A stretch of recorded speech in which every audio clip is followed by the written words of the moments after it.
बिस्मिल्लाहिर्रहमानिर्रहीम अस्सलाम वालेकुम दोस्तों की हाल चाल है। तुसीं देखदे पे अरशद अली टीवी ते मैं तुहाडा मेज़बान मुहम्मद गफार। सब तो पहले चैनल सबसक्राइब कर लो, बैल आइकान का बटन दबा लो, हर आने वाली वीडियो तुहानूं पहुंचे हो तुसीं वेखो। रोज़ की निस्बत इंशाल्लाह बा फजले खुदा चंगे चंगे जानवर तुहाडे वास्ते नीली ते कढ़ के ब्रांड इस तरह के बरीक मझां पंडां दे हवाने वालियां लैके आई दियां ने। माशाल्लाह वंडां वेख लैनियां ने, चड्डा देख लेना वा किड्डा वड्डा, उन्ना ही दुध दियां बड़ियां गरंटियां ने।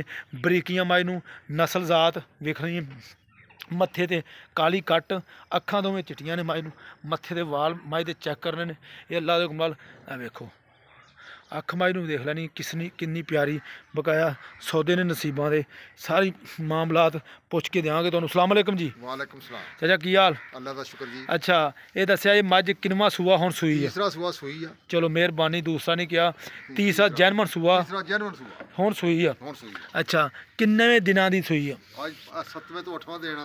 7वें तो 8वां दिन होया। 8वां दिन इहनूं सूई नूं होया हुण। हां जी। अच्छा है बरीक पूरी पूरी एक सुन ला गल, चमड़ी वे हमाई दी। हां जी। इत्थों वे फड़ के हाँ पूछण वे हमाई दी। हाँ धागे बिल्कुल वर्गी बरीक। हाँ, आ दस्ती नजर आउंदी कि नहीं? हाँ, आउंदी इकट्ठी आ। करके सारी जेब च पा लईए। बिल्कुल कोई शक नहीं, गंडा वे थणा दियां बिल्कुल माई चंगी थले मौके ते बंदे आवे 16 किलो दुध चवावांगे हुण मौके ते। हुण मौके ते। अच्छा 16 लीटर मगर की? मगर कट्टा जी। अच्छा मगर कट्टा हाँ। हुण 16 लीटर दुध मौके ते चवाओगे? हां जी। अच्छा ते किन्ना घर जाएगी दुध ये?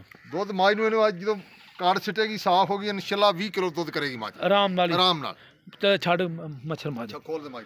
ਉਹ ਕੱਟਾ ਵਾ 4-5 ਦਿਨ ਦੀ ਮੈਂ ਸੂਈ ਆ, 16 ਲੀਟਰ ਦੁੱਧ ਦੀ ਮਾਈ ਨੂੰ ਹੁਣ ਗਾਰੰਟੀ ਆ। ਮਾਈ ਦੀ ਨਸਲਜ਼ਾਤ ਚੈੱਕ ਕਰ ਲੈਣੀ, ਬੂਥੀ ਚੈੱਕ ਕਰਨੀ, ਬਕਾਇਆ ਹਵਾਨਾ ਮਾਈ ਨੂੰ ਚੈੱਕ ਕਰਨਾ। ਮਾਸ਼ਾਅੱਲਾ ਪਸ਼ਮ ਨਸਲਜ਼ਾਤ। ਹਾਂਜੀ ਮਾਈ ਨੂੰ ਅੱਖ ਵੇਖ ਬਿੱਲੀ ਪੂਰੀ ਬਿਲਕੁਲ ਖੁੱਡਾ ਖਾਲੀ ਬਿਲਕੁਲ ਵੇਲਾ। ਨਹੀਂ ਬਹੁਤ ਚੰਗੀ। ਹਾਂਜੀ ਮਾਸ਼ਾਅੱਲਾ ਲਿਆਓ ਜੀ ਮੋੜੋ।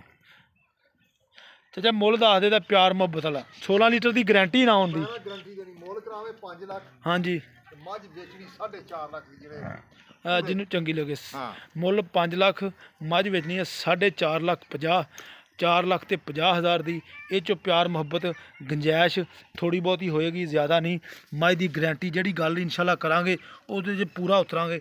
ਇਹ 'ਚ ਇੱਕ ਪਾ ਵਧੇਗਾ ਘਟੇਗਾ ਨਹੀਂ ਇੰਸ਼ਾਅੱਲਾ। बकाया उम्मीद करांगे वीडियो तुहाडे पसंद आएगी इंशाल्लाह। मिलते अच्छी तो बेहतरीन वीडियो नाल। अल्लाह निगहबान, पाकिस्तान जिंदाबाद।